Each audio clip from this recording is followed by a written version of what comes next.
And a pleasant good afternoon to everybody out there in Irish Breakdown land. I am Vince D'Addario. I am the football analyst here at irishbreakdown.com. And with me today is Shaun Davis. He works with ESPN in Chicago, and he's a friend of the program. He's been on before with Brian, but this is the first time that this duo has had a chance to go after it. And we're going to have some fun today, Shaun. Thanks for coming in. Hey, I'm pleased to be here. We got a victory last night. That's the most important thing. Got that right. Let's rock and roll. Let's talk Notre Dame football. Yeah, man. So our give everybody kind of an idea of what the week is going to look like. So today is our college football wrap up. We're going to talk about. I'm going to let Shaun give his take on Notre Dame a little bit, and then we're going to talk about college games around the country, and of course, we're going to recap Brian Kelly's press conference, which just ended about 5 minutes ago.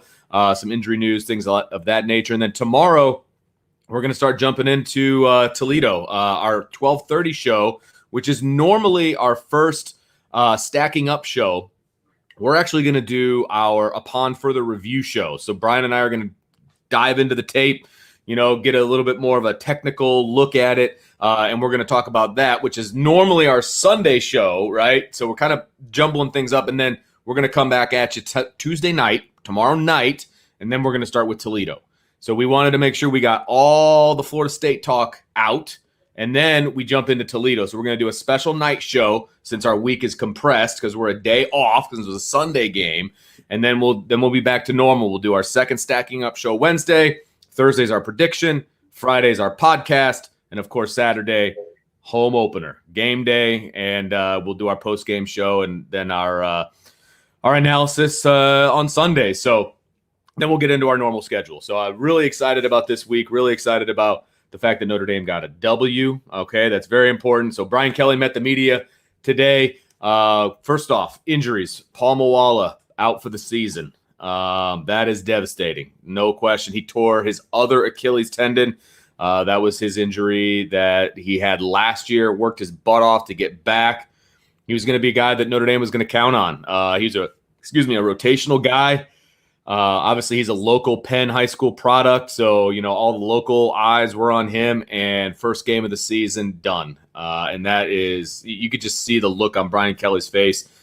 He just feels so bad for the kid. I mean, you lose your season after half a game, Shaun. That's rough. That was really tough. And you look at something like that, a promising, especially after losing Maris Lufau. Yeah, and not knowing if it's out for the season, hoping maybe he can come back at the end of the season. To lose Moala, who you expected to be a playmaker, right, especially from that linebacker position, But one of the things that did open up, and I'm sure we'll get to it when we start to talk about Brian Kelly's press conference. There's a rookie waiting, yes, inside linebacker position that we all loved and have talked about a lot. That we're probably going to get to see. So that's the silver lining. It is. That's a really good point because he did say somebody asked about Prince Kollie, and he's going to be moving inside. He mentioned that today in the press conference. So he's moving away from Rover, most likely to the Will. It would be my guess, or maybe he's going to cross train at the Will and the Mike, so that those other guys can kind of play both. It's going to be interesting to see after last night's game and seeing kind of Shane Simon not necessarily take that step. Yeah, I'll leave it at that. Yeah, and are we going to see Bauer move over a little bit, or are we going to whatever? Well, what kind of movement are we going to see? But we did get confirmation today that Prince Kollie is going to move inside, and Brian Kelly said he's going to have to accelerate the trust with Prince Kollie, and so people are going to get what they're asking for. He's a very, very, very talented linebacker, and people are going to get to see it firsthand, I have a feeling, sooner than later. Absolutely. So I'm excited to see what this young man can do. You mentioned Shane Simon. If Prince Kollie makes the same mistakes that Shane Simon makes, we understand it. Sure. He's just getting on the field. True freshman. But Shane Simon at this point should not be missing keys and should not be taking false steps. Yeah, and absolutely. Time. And allowing him the block destruction is just not good. Yeah. Allows himself to get blocked, and once he gets blocked, it's over. I mean, he can't get off those blocks.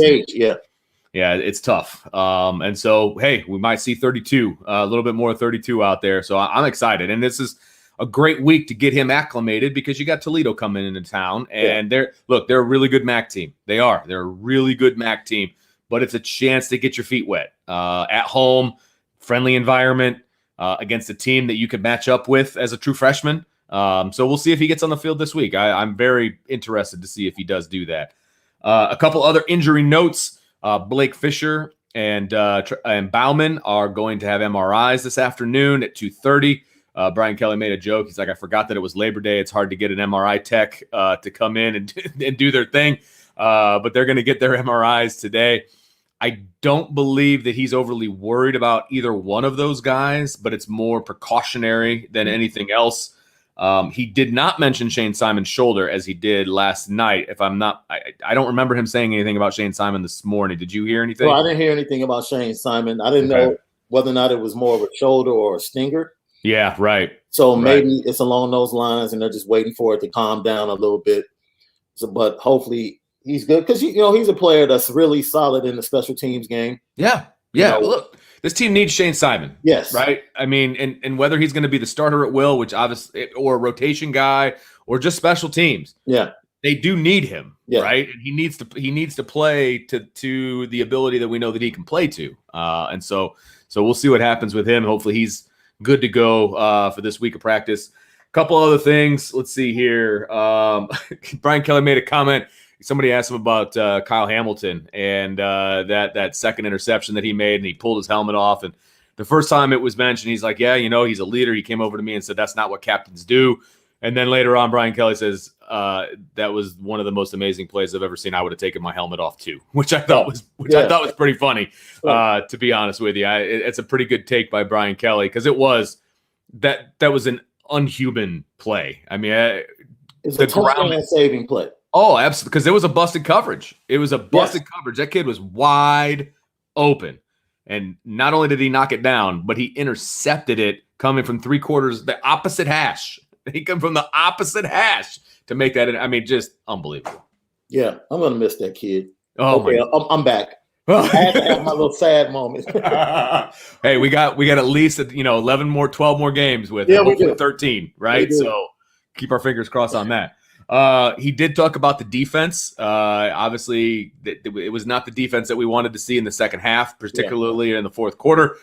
And he mentioned that, and this is a different Brian Kelly, in my opinion. Very much so. Don't you agree? Like the way he started in the post game interview he did. Yeah, which is for me something I've been asking for. Yeah, and I think one of the things I saw last night from Brian Kelly, and it flows downhill, and I'm glad I saw it. I'm glad I saw the helmet taken off after the interception. I'm glad I saw that. It's swag. Yeah. Just a tad bit of arrogance. Yeah. Like, yeah, I'm that good. And this is something that we've been missing in this program. And a lot of people might not like their football played like that. But when you know you're good and you've gotten to that level where you expect to be in the college football playoff every year, that's what I got from Brian Kelly. He's like, look, this is the level we're at. Like, this playoffs a bust. I don't care if we lost 4 players in the offensive line. I don't care if we have a transfer quarterback. I don't care if we have people missing here, injuries. We expect to make the college football playoff, even with, yes, a tougher schedule this year. We still expect to make it. And I'm all for it. Yeah. I'm all for it. He didn't make any excuses last night. And we've seen Brian Kelly in the past make excuses for poor play. Yes. We've seen it, and there was none of that. It was, man, we need to get better. And when he was talking about the defense today in the press conference, he says, look, this is a havoc-wreaking defense, and we did that in the first half. We fell back into our old ways in the second half. We're going to get that fixed. Like, there was no excuses. I usually I'm busting his chops for making excuses and things like that, but that was not the case. He knows that there's work to do, and he admitted that there's work to do. Now, I will say it's easier to say that after a win, which is clearly the most important part of yesterday, was that they escaped with the win, right? And on the road, opener, all of that. But he knows that there's work to do, and they're gonna do the work. And I have faith in this coaching staff and in the leadership on this team that work's gonna get done. Vince, for the first time, and like most of us, immediately after the game, there's a sense of disappointment because they had control of that game, and then for it to go into overtime disappointment, maybe even being upset, emotions, being felt by fans. Totally understandable. As I decompressed and I woke up this morning, you know what I felt? I felt like the first time in Brian Kelly's term as a coach here at Notre Dame, I felt like I can see it. I see the plan. Like, we're sitting here waiting, like, how in the world do we close the gap on Alabama? And now I'm like, I can see it. Sure. Like, Jack Cohn might not be the quarterback you need, but I see it. Like, we should have put up 50 points easy last night. Agreed. Easy. Well, we shot ourselves in the foot, dropped passes, penalties, missed opportunities. Easily, we should have put up 50 points. On the defensive side of the ball, you get up, that big run in the first half. Other than that, Marcus Freeman said he was going to pressure the backfield in the run game and the pass game. You saw that. You saw that for 2.5 quarters. And then for some reason, we took our foot off the gas defensively. We asked Cam Hart to be that guy. He was pretty good last night. Yeah, he was pretty good. Yeah, he was. And what I'm saying is, I think he mentioned it today. He said there was a point in this program where you could say, you know what, we really can't run that scheme or do this or do that because we don't have the personnel. He said that's not the case anymore. Yeah, he did. And I think we've been talking all summer about the linebacker class and the defensive back class that's coming in the next 2 years. And that's what I mean. We know the talent that's coming, that in my opinion is a step above the talent that we have right now on the roster defensively. And so when I look at that talent that's coming in and I look at the game plan that was put out there by Tommy Rees and Marcus Freeman, I truly believe that I can see it. And there are brighter days to come for this program. And I do believe not only will we be in multiple college football playoffs, we'll be truly contending for a national championship in a couple of years. So I'm excited. Even though I was pretty upset after the game, once I came down and decompressed, I got excited all over again because the blueprint is there. Absolutely. We got a super chat we got to get to. Shaun, let's see here. Japheth Martin, thank you very much for the super chat. Says, totally agree with playoff or bust. I saw too many people saying that's not the only thing to play for. This is Notre Dame. A championship is the goal. And it's clearly the goal for this program. I mean, they're not looking at this year as a rebuilding year. They're not looking at this year as, hey, we need to do this, this, and this to get ready for next year. And frankly, I thought about that way early on, right in January. We were starting to look at this year like, man, 2022 is going to be tough. You open up at Ohio State, et cetera, et cetera. But there's stuff to be won this year. And this program is looking at it that way. So I like where this program's at. I really do. I want to get your thoughts, because Brian Kelly gave his thoughts in the press conference as well, but I want to get your thoughts on Jack Cohn, because we had a lot of there were people on both sides of the fence, right? You had people that thought he looked great. There were people that didn't think he looked good at all. I have a feeling that if this was a year ago, the people that didn't think he looked good at all were probably huge Ian Book guys, just a guess. But I want to hear your thoughts on Jack Cohn and how he played last night. Just piggybacking off of what I just talked about the blueprint. He might not be the guy that actually wins the national championship, but if you want someone to attract other elite quarterbacks to the possibilities at Notre Dame, Jack Cohn is the perfect guy that you want to show off the position. I truly believe that. And that's with Tyler Buckner, in the shadows. Yeah. He's coming. He's going to get on the field probably next year or the year after that. But with that being said, the calming presence that he is. I've seen a lot of quarterbacks be approached by Brian Kelly on the sideline, being upset, and just the way he sat there, he listened, he shook his head, he took accountability. Yes, sir. Immediately went to his offensive unit like, yo, we're about to go out here and get it done. Yeah. Don't worry about it. This is what we're going to do. I love it. And he was under more pressure in the second half because of the loss of Blake Fisher. He handled that. And I just don't understand how people looked at this team on paper and said 8.5 wins is the best they could do. I don't understand. I know you guys have gone to town about it on multiple podcasts, but I was miffed by that. It doesn't make any sense to me either. And I love it. This was for Jack Cohn. This is about as good as you can expect game one. I mean, he set a record for opening game, that was held by Tommy Rees, but that was against Temple, right? This was against Florida State at Florida State, but I'm almost positive that Temple game was at home. And so Jack Cohn does his thing. Should have had 2 more completions, frankly, because Michael Mayer dropped those 2 balls, right? And if he catches the 1 ball at the end of regulation or at the end of the half, he doesn't have to throw that bomb. Right. I'm sorry, at the end of the game, he doesn't have to throw that Hail Mary that gets picked off. Yeah. Right. So he's over 80% completion at that point. And over 400 yards if he gets those 2 catches and doesn't throw the interception. And don't forget Kyron Williams bobbled ball on 4th down. That's right. That's easily a 10-yard gain. He should have turned the corner on that DB if he catches it clean. So a lot of missed opportunities. I don't know what was going on with Jared Patterson and him with the snaps. Yeah. Not knowing that he wasn't under center. That's not Jared Patterson. I was surprised by that. Yeah. But that's something that'll get cleaned up. I'm pleasantly surprised. This is a kid, people forget, he led Wisconsin to a Rose Bowl. Yeah, exactly. Big Ten championship. And that's not easy to do. Right, exactly. That's not easy to do. You don't just go on the field and lead a team like that to that many wins in a successful season. So, like you said, 26-35 for 366, that'll work.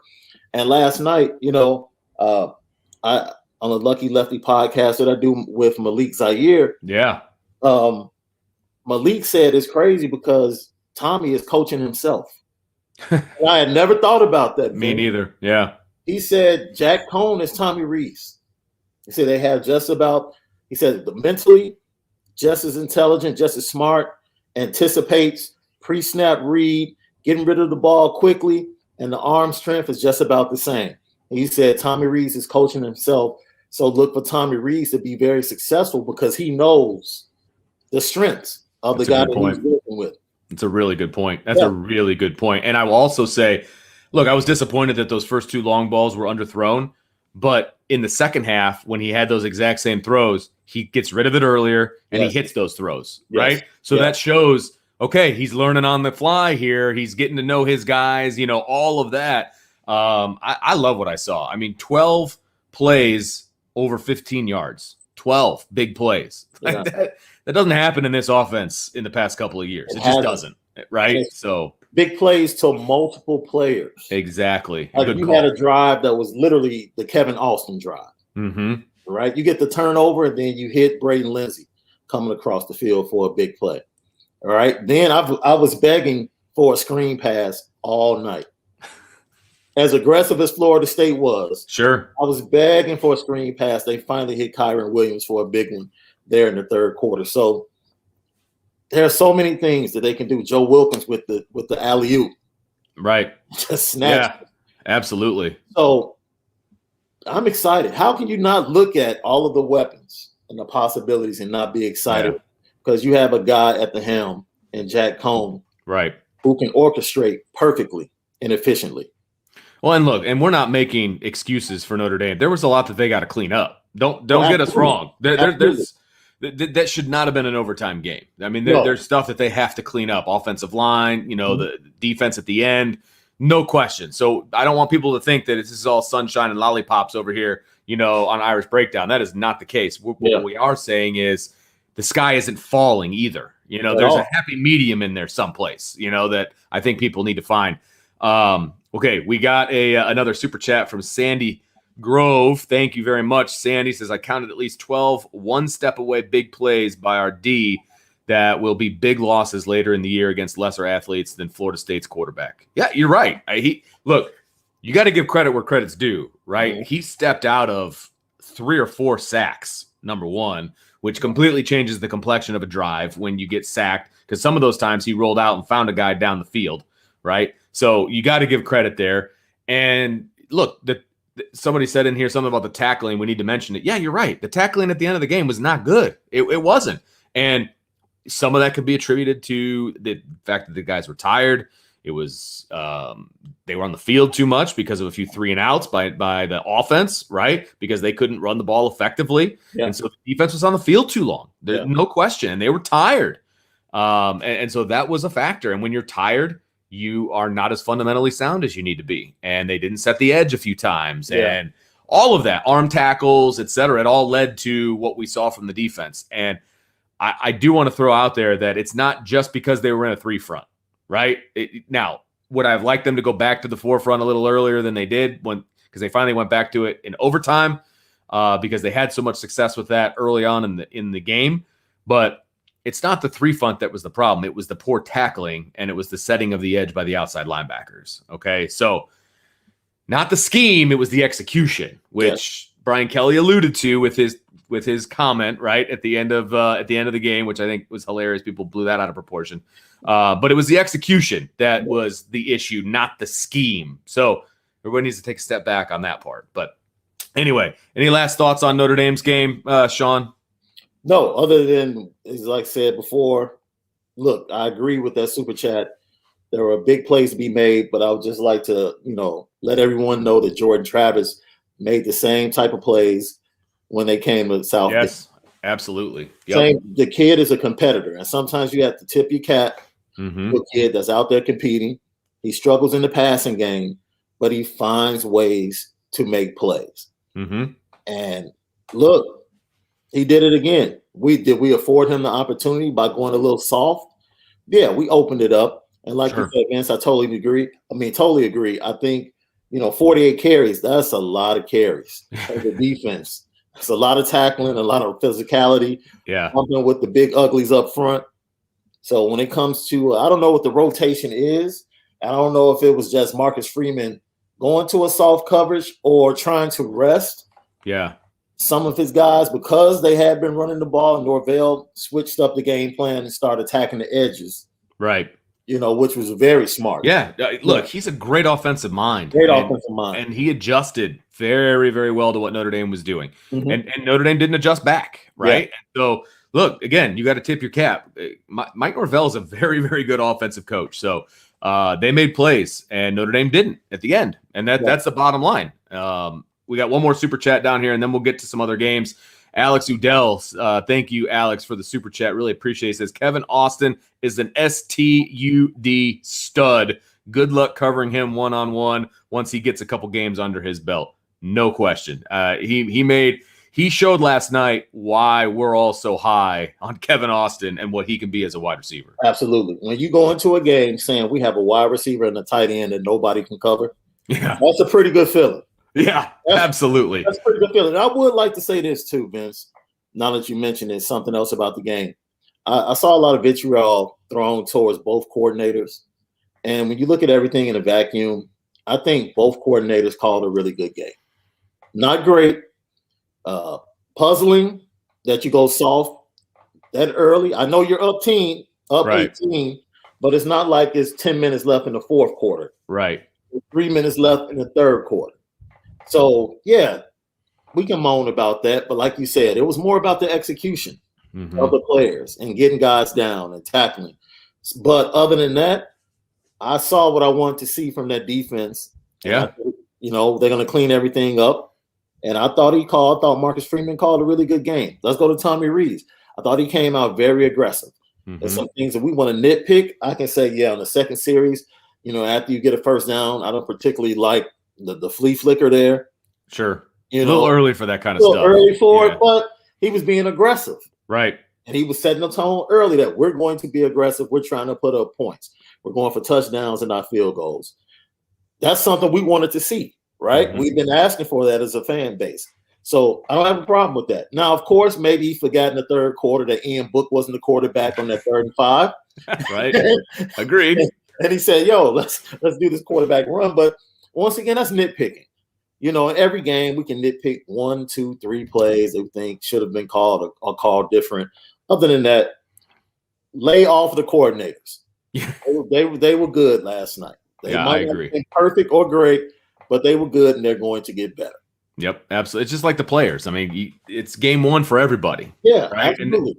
And look, this was really, let's be honest, this was really game one for Tommy Rees because I feel like last year, was he the coordinator? Yes. Yeah. But he was the puppet, right? He had the strings attached, right? And he was calling a very specific game plan to what he was instructed to call, in my opinion, right? Yeah. And so this year, this is Tommy Rees, right? We're seeing Tommy Rees's fingerprints all over this offense. Yeah. And it's going to be fun. It's going to be fun to watch. Now, they got to run the ball better so that they can be, more balanced. I absolutely agree. But you're right, man. They were pushing the ball down the field, and it was a beautiful thing to see. It's a beautiful thing to see. And do I like the flea flicker? Not really. But at the same time, if Jack Cohn lets it go a little bit earlier, that's a touchdown. That's a touchdown. And we're having a different conversation, right? Yeah. Yeah. So, I get it. I understand it. I don't know that I would have called it, but I get it, man. And I love the aggressiveness. I do. Absolutely. I mean, look, Jack Cohn, Kevin Austin is Jack Cohn as Michael Floyd was to Tommy Rees. Yeah, absolutely.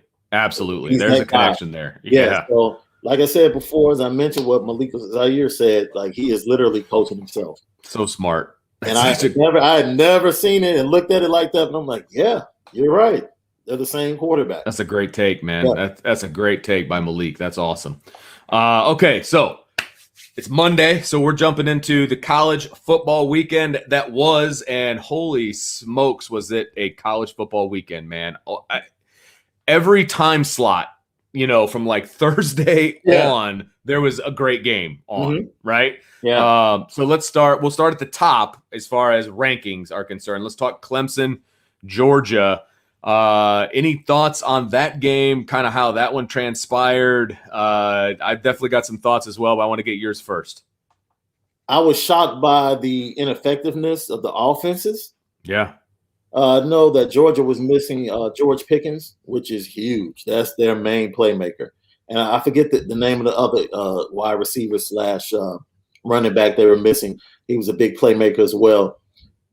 But I thought JT Daniels, because of the way he played the last 5 games at the end of the season last year, I thought he would do much better. I thought DJ Uiagalelei would play much better. I was told when I saw him handle that Notre Dame game in prime time, I said, oh, yeah, he'll be ready for this game. And Georgia just swarmed him all night long, had him off balance. We forget that was Tony Elliott's. He missed the playoffs because of COVID, and that was his first game back as well, calling plays. So, and it was with a new quarterback. So Clemson was out of rhythm. I didn't think either team would run the ball, so you could check that because both defenses up front are just amazing. But that Georgia front seven is better than advertised. Yeah, absolutely. It might be Kirby Smart's best defense. Yeah.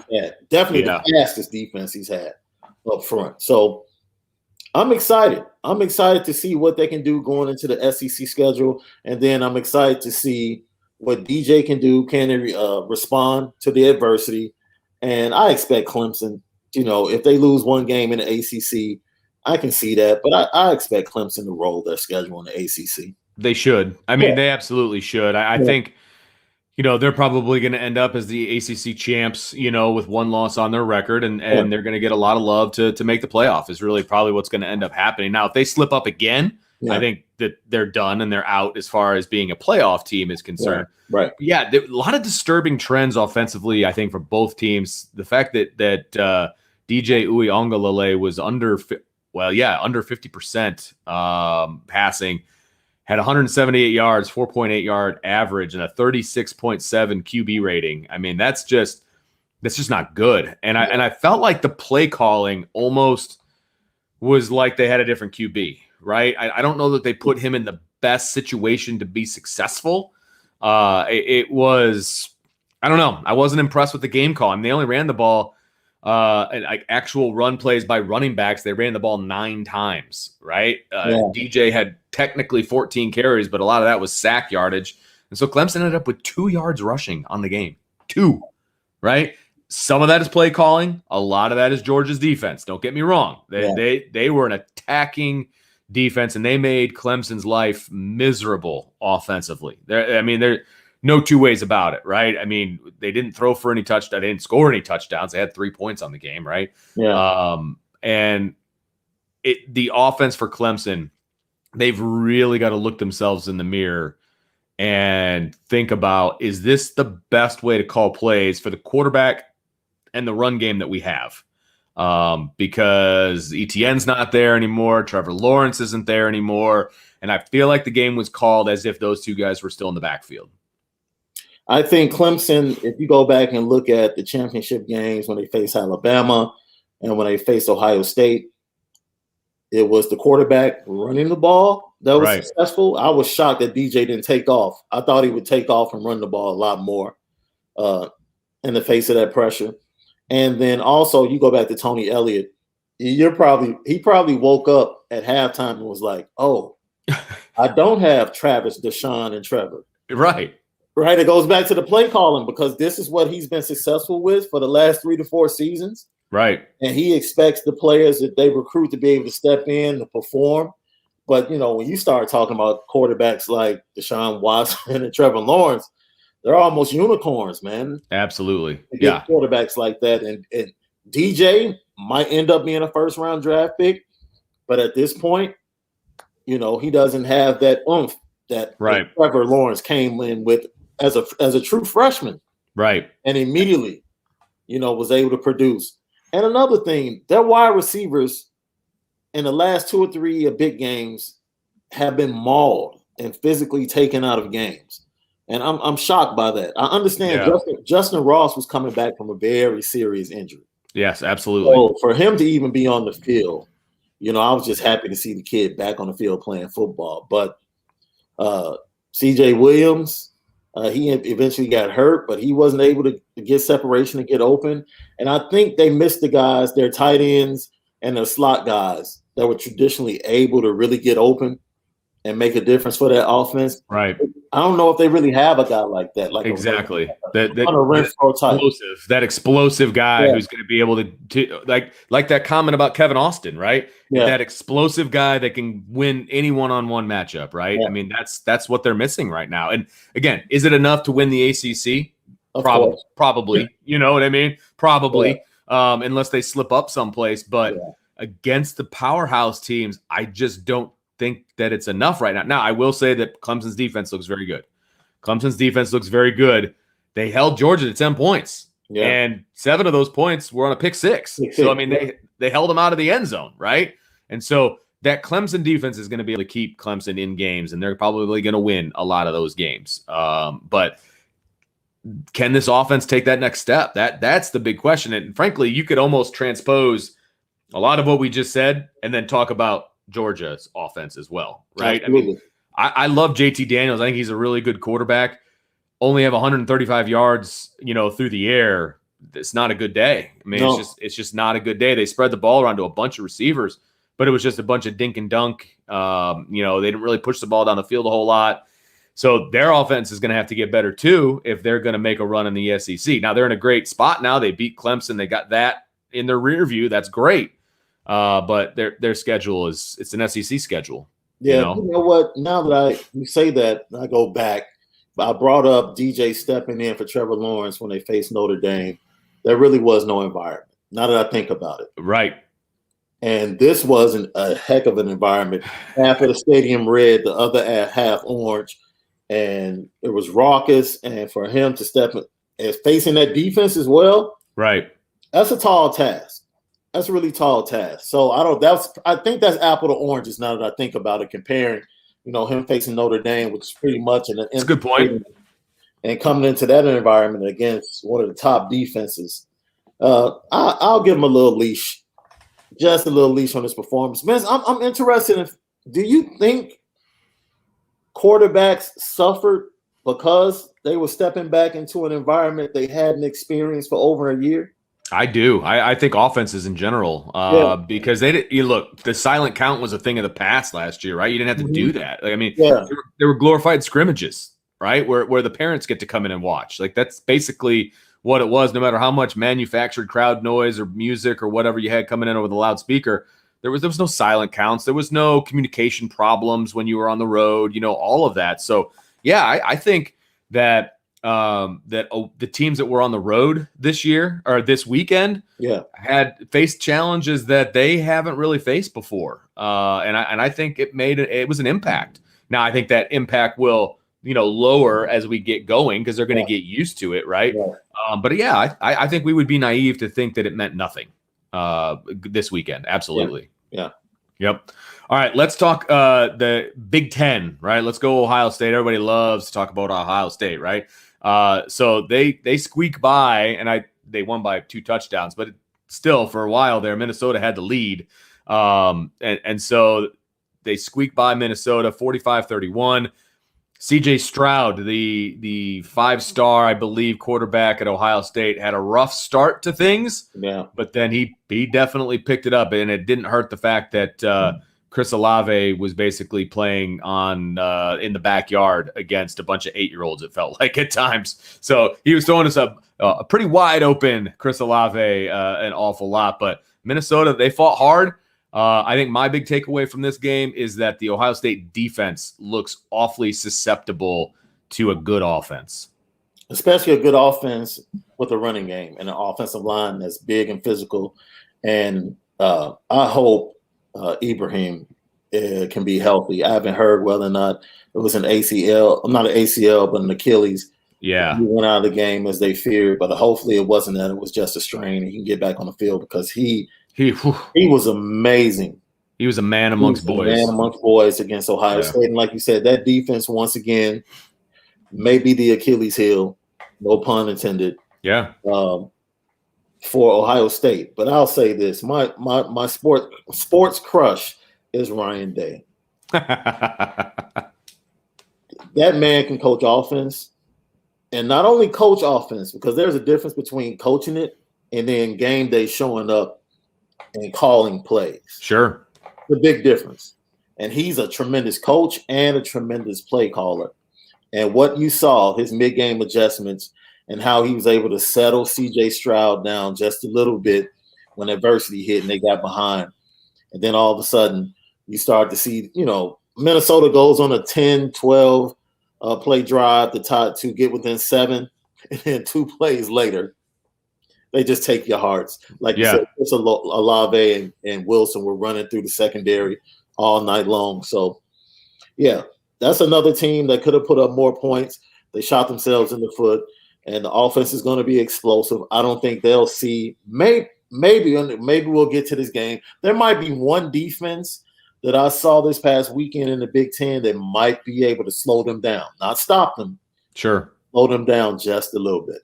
Okay. And which defense was that? Penn State. Okay. I think Penn State has the pass rush to really slow them down. They don't play a lot of man-to-man, but they are in sync on the back end. I love their DBs and how they play well together. And it's not as attacking as most Penn State defenses have been. They're more of a bend, don't break defense and make you work the ball down the field, which to me will be a challenge to Ohio State because they want to be explosive. They want to score quick. So it will challenge CJ Stroud and Ryan Day to be patient and depend on the running game more. So it'll be an interesting matchup. Well, you know what? Let's go that direction. You set us up perfectly. Let's talk Penn State, Wisconsin. Yeah. I think a lot of Notre Dame fans are probably disappointed that Wisconsin lost that opening game because maybe the hype will be a little bit down for the Notre Dame-Wisconsin matchup that's going to be in Chicago. But I think we saw in Wisconsin kind of what we thought Wisconsin might be. And it just, in my opinion, it just happened a little too early if you're a Notre Dame fan. But I think the hype train has slowed down a little bit when it comes to the Wisconsin Badgers, just a little bit. I think when Brian makes it back, tell him to go to get a really big card, and all of our listeners and everybody that works for Irish Breakdown, we're all going to sign it, and we're going to make sure we say thank you to Paul Chris for inserting Graham Mertz as your starting quarterback and freeing Jack Cohn. Thank you. Absolutely. Yes, thank you. It's a really good point, man. What I saw from Graham Mertz, I was not impressed. Yeah. At all. I wasn't impressed. But of course, Wisconsin, the run game, they ran the ball very well against Penn State. And as I said before, that Penn State defense, they got into the red zone, and then they shut them down, forced them to kick field goals. And then they came out in the second half and made just enough plays. Sure. Just enough plays. But Penn State, on the offensive side, they had 3 or 4 big plays that they just missed because Sean Clifford just overthrew a wide open receiver. Right. He had receivers running wide open 2 or 3 times, and he just missed it. So Penn State should have had more points on the board and probably should have had better control of the game. But as you said before, and I think you and Brian talked about this, whether or not Wisconsin, when we see them in Soldier Field, do they scare you? I was on the fence. After watching that and watching us, I think it's going to be a challenge either way. I think Notre Dame wins, but it's going to be a physicality challenge. Sure. And right now, I don't trust the Notre Dame offensive line in a physical battle right now. Right. After game one. So we're making all these judgments after game one. Well, you have to say that Notre Dame's offensive line probably not going to win that battle right now. Right. Yeah. And so I thought the quarterback play in that game was subpar on both sides. I mean, the QB rating for Mertz was like 16.5 something. I mean, it was abysmal. I mean, two bad interceptions. I was not impressed, but the Wisconsin defense, they showed up and we knew that they would. It's a well-coached group. I thought that they did a pretty decent job. They gave up a little bit too much in the pass game, 250 yards ish. But they shut down Penn State's run game. They did. They shut down Penn State's run game. And so, it's going to be whenever Notre Dame does play Wisconsin in a few weeks, it's going to be, can Notre Dame stop Wisconsin's run game? And if they can, it's game over, in my opinion, right? Yeah. But we'll see. There's a lot of football left to be played between now and then. That one, I was not anticipating Penn State to win that game, especially because it was in Madison. That was the big difference for me. I thought they were pretty evenly matched, but I felt like the home crowd in Madison with the jump around and all that was going to make more of a difference than it did. But hey, give credit to Penn State. They were in a bad place last year, and to come in and get that win is huge for them. No question about it. Yeah, and I think it's huge. Graham Mertz after the game said, this game is my fault. And I thought that was huge. That takes a leader. To step up and say, this game's on me. Yeah, that takes a leader, no doubt. Said, the challenge of facing Jim Leonard, who is top 5, his defense is a top 5 annually. That's going to be a challenge for Tommy Rees. That might be like the matchup I want to see more than anybody. Yeah. Tommy Rees go up against, matching wits. I want to see how he matches up against Jim Leonard. But like I said, I do think we can make big plays because the opportunities were there in the passing game for Penn State. They just didn't capitalize. Right. Absolutely. We got another super chat. Joseph Barrett jumping in, giving us the super chat. Joseph, thank you very, very much. It is much, much appreciated. Very much so. All right, let's stay in the ACC with our next one. We got North Carolina, Virginia Tech. Mm-hmm. The Hokies, man. The Hokies defending the home turf with Enter Sandman and the whole 9 yards. And the number one quarterback on everybody's NFL radar, Sam Howell, wishes he had this one back, is my guess. He even had an opportunity to win, to go down, at least get the tying touchdown at the end of the game, and just threw a bad pick on the goal line. Yeah. Just not a good day for Sam Howell. And Virginia Tech did what they needed to do to squeak this one out. I mean, they were up 14-0 at halftime, almost gave it back, but they harassed Sam Howell all night long. Tough environment as always. For sure. I talked to guys that have played the college game that had an opportunity to visit Blacksburg. They talk about being one of the craziest places and craziest environments they ever walked into to play a football game. So, and this game for me was a trouble game for me when I looked at the schedule. First game out the chute. Sure. Which is always tough, especially when you face a team, a conference opponent that knows you pretty well. Sure. It's always tough, but even more than that, the pressure of the campaign, Heisman campaign, first quarterback taken, all of that stuff is around your neck now. Yeah. Somehow, and you're not going into battle with your boys anymore. Most of his boys are gone. I mean, they're gone. 300 yards of total offense. It's in the NFL. Right. They're playing this upcoming Sunday. So, to go into battle by yourself or feeling like now you're going into battle by yourself. Sure. That had to be scary. Not in the sense that he was scared, but it's just like unsettling. Sure, absolutely. Because you don't know. Yeah, and I don't think anybody did him any favors when it comes to the national media about giving him all the hype and saying that North Carolina was going to be as good as they were Yeah, because they lost all of that production, right? absolutely. And look, we talk about Notre Dame and people not giving them respect because they lost production and still had guys in the pipeline, right? But North Carolina, I don't think is at the point where Notre Dame is yet, where they're completely reloading those positions, Yeah. right? I mean, 2,000-yard rushers, your top two receivers, you lose all that talent. That's a lot of talent to replace, even if you have a really good quarterback. Yeah. And he made mistakes, right? Because I think maybe he put a little bit too much on himself. I'm sure that Mac Brown is going to settle him down, and they're going to be okay in the ACC. Don't get me wrong, but that's a tough one to lose, to an unranked Virginia Tech team. Say what you want to about Virginia Tech, but they were unranked, right? Yeah. And you go on the road into a hostile environment and just didn't look good. 3 interceptions, it just was not a good look for Sam Howell. Yeah. So they need to regroup. They absolutely need to regroup. You talked about it with Tony Elliott in the coach's booth, being used to certain things, used to certain calls working. I think it's the same thing for Sam Howell. These are the plays for us. These are the plays that get us big chunks, big plays.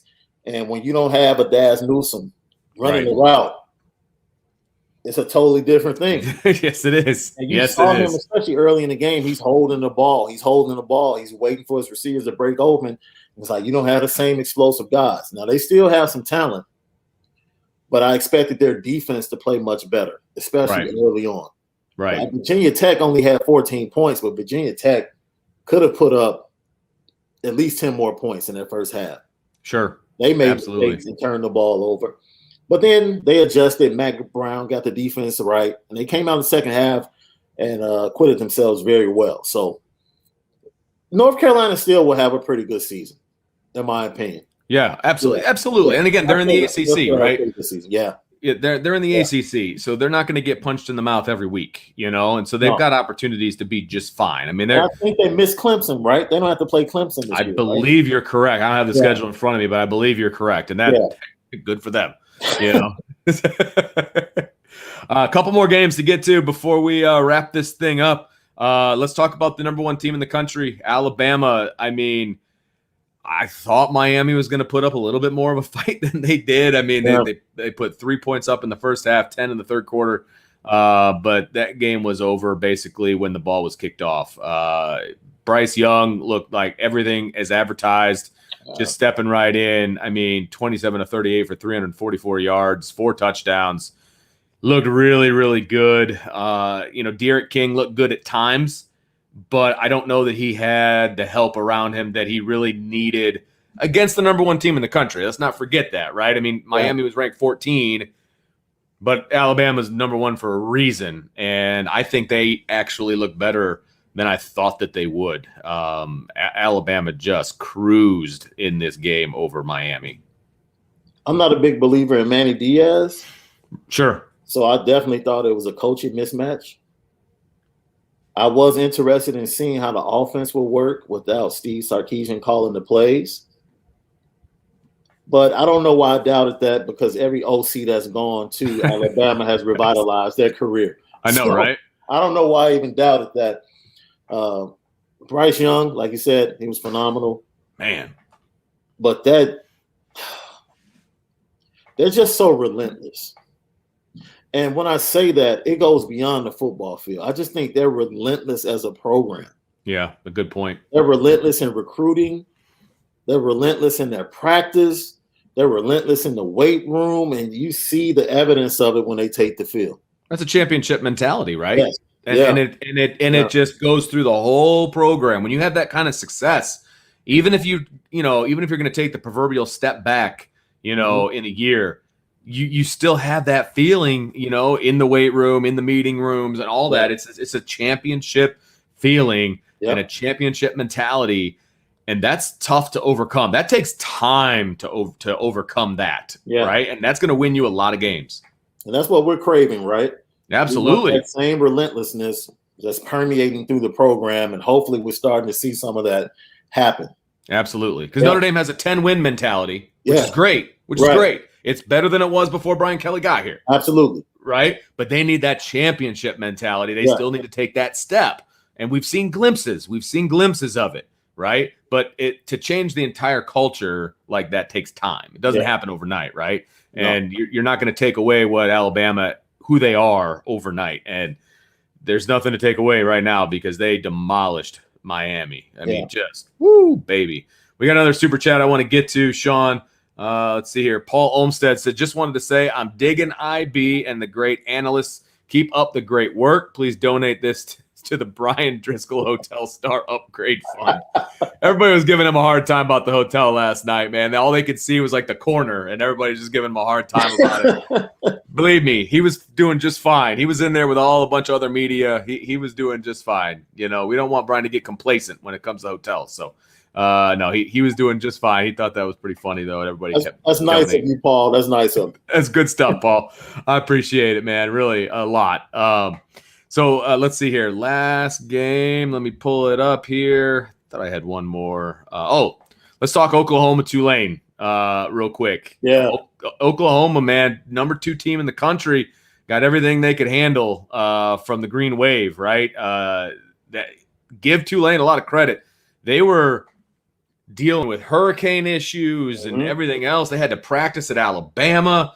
I mean, just could not ask for a worse off the field situation for Tulane.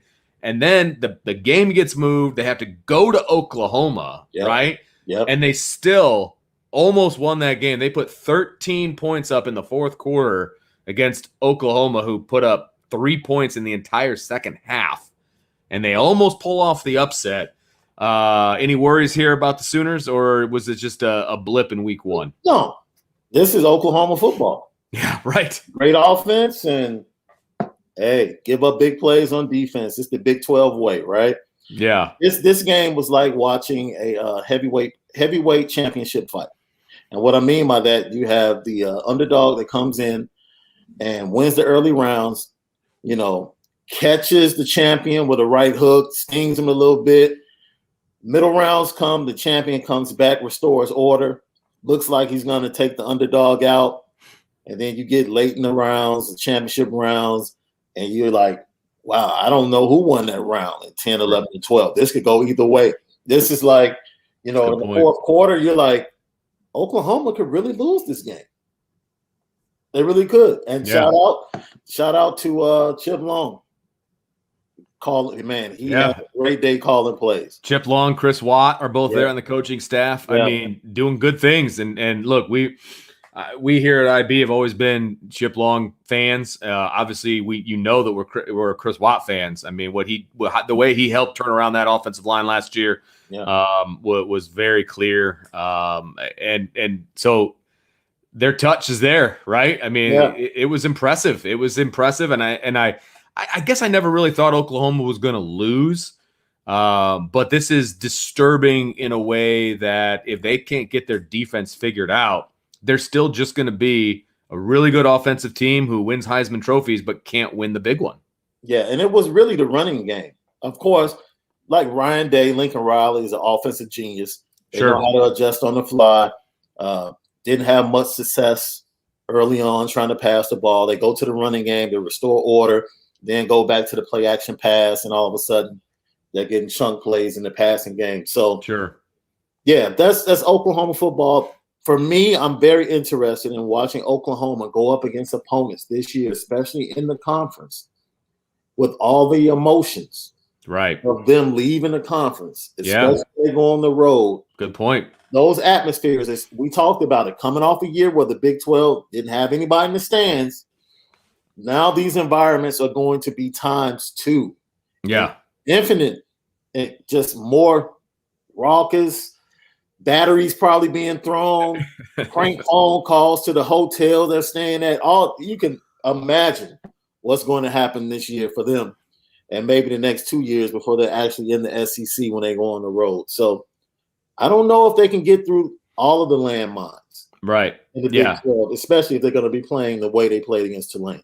Right, and I think Spencer Rattler's a good quarterback, but can't have those 2 picks. You can't have more picks than you have touchdowns, right? And And I think that's semi-disturbing if you're an Oklahoma fan, but I think he's a good quarterback, so I'm not overly worried. It's the defense. I mean, if they can't get the defense straight, it's not going to matter, right? I mean, it's just they'll have their success in the Big 12, and then when it comes to the big stage, they're just going to get embarrassed again, frankly. So we'll see what happens. Something that he said after the game tells you everything you need to know about the Big 12. Spencer Rattler actually said, "This is the hardest I've been hit in a football game." Wow. That lets you know what Big 12 football is really all about. Wow. That I didn't even hear that. That's a really, really good point. The green wave. I don't know if he was really trying to show love to Tulane. Hell, but I think he's sending a calling card to the rest of the Big 12. That's what it sounds like to me. Absolutely. I mean, wow. That's almost embarrassing. We got another super chat here from John A1. Thanks, John. Really appreciate it. Good to have you back in the chat. He says, happy Monday. Glad we've survived Florida State. Jeff Quinn has work to do. No question. I guarantee you once Brian gets his O-line grades out later on today, if he hasn't already, there's going to be work to do. No question about it. And but that's why he's on the plane, I believe, right now, coming home. And that's what he's going to do as soon as he gets home, is if he hasn't done it already, he's going to put it out and he's going to watch the film and he's going to do everything that we love about Brian, getting his grades out. And look, it's not going to be good for the offensive line. Somebody in the chat last night gave the offensive line a B-. That is a very generous grade. Yeah. That is a very generous grade. I wouldn't give my Pop Warner team a B- if they played the way Notre Dame did, to be honest with you. So the offensive line is all Jeff Quinn's now, correct? Yeah. Yep. These are his guys? Yep. All of them. Well, hey, it's put up, shut up time. Exactly. And look, you can fix it. Everything about it was fixable. Yeah. It's just, it needs to be fixed. If Notre Dame's going to be the team that we think and hope that they can be, right? So I have faith Marcus Freeman is going to fix the defense. I do. Same here. I do. I think they'll figure out some of that rotational stuff. I think we talked about it last night. I think they had all the twos on the field too many times. They need to sprinkle them in, kind of figure it out that way. That 91-yard run, it was all twos plus Kyle Hamilton, and it showed. Yeah. It showed. So you can't really do that, and I think they're going to figure that out, right? And so it's going to be an interesting week of Notre Dame football inside the Goog. That's for sure. And Jeff Quinn is blessed. Yeah. He has an All-American and future first-round pick at left tackle as a freshman. Yes, absolutely. You don't get a lot of guys that can come in from day one. Right. And because I was pleasantly surprised with what I saw from Blake Fisher in that first half before he got hurt on the touchdown pass. Late in the first half. So Sure. Yeah. So we again, just to recap some injury news, Blake Fisher and Kevin Bauman are going to be getting an MRI here in about an hour, but it's more precautionary than anything else. Paul Moala is out for the season, tore his other Achilles tendon, which is devastating for him and for what he was going to mean to this defense. So losing Marist and Paul off of this defense those guys were havoc wreakers. Yes. And that's disappointing to say the least. So we lose both of those guys off the defense. So that's disappointing. But again, as Shaun said earlier, silver lining, Prince Collie is confirmed that he's moving inside. Yeah. So we might get a little Prince in our lives come Saturday. So I'm very excited to see what the young stud can do in this defense. So looking forward to a great week. Again, recap what we're going to be doing this week. So today, obviously, we talked about college football and we recap Brian Kelly's press conference. Tomorrow, we got 2 shows on tap. The 12:30 show, it's going to be our Upon Further Review. Brian and I are going to break down the film, look at things a little closer, talk about that. And then Tuesday night is when we start jumping into Toledo. We'll talk about the Toledo defense versus the Notre Dame offense in our Stacking Up segment. And then Wednesday, we'll be back to our normal schedule. We'll talk about the Notre Dame defense versus the Toledo offense in our Stacking Up segment. And Thursday, we've got our prediction show. Friday's the mailbag. And Saturday, Shaun, home opener, game day, Gotta love it, man. It can't get here fast enough. we just had the game to the wee hours of the night last night. We're already itching for game 2. So Shaun, thank you. First of all, your podcast with Malik, give it a plug, man. Lucky Lefty Podcast. You can go to the Lucky Lefty Podcast channel on YouTube, subscribe, like it. We have a bunch of content up there. We're not strictly Notre Dame. That is the foundation of the podcast, but we talk a lot about sports in general. We'll be talking about the NFL. We give betting tips. And this week, we're going to talk about the Naomi Osaka situation and how tough it is. It's easy to get to the mountaintop, but we really want to show love to athletes and explain why it's really tough to stay at the top of the mountain, which, tells you a lot about Nick Saban and that Alabama program, because absolutely the mental strain is far more than just the physical strain. It's the mental strain. So we're going to talk about that a little bit on Wednesday, 11 a.m. We'll be live on the Lucky Lefty podcast page on YouTube. And you can follow us on Instagram and Twitter at Lucky Lefty Pod. That's excellent. Lucky Lefty Pod. Excellent. Love it. And somebody asked if it's available on iTunes podcast. Soon. Okay. Soon. Probably Very next week. It'll nice. be up on iTunes. Yep. Very good. Very good. Shaun, thank you for taking your time out on Labor Day to hang with me and talk a little college football, man. It was fun. We got to do this again. Man, I'm excited. I can't wait to do it again. And to everyone out there, enjoy your Monday, your holiday, and look forward to a fantastic and successful Notre Dame football season. Absolutely. So for Shaun Davis, I'm Vince D'Addario. We will talk to you tomorrow at 12:30. Brian will be back in the chair next to me. And we're going to be talking upon further review, breaking down the film, man. So everybody have a wonderful Labor Day, and we will talk to you tomorrow.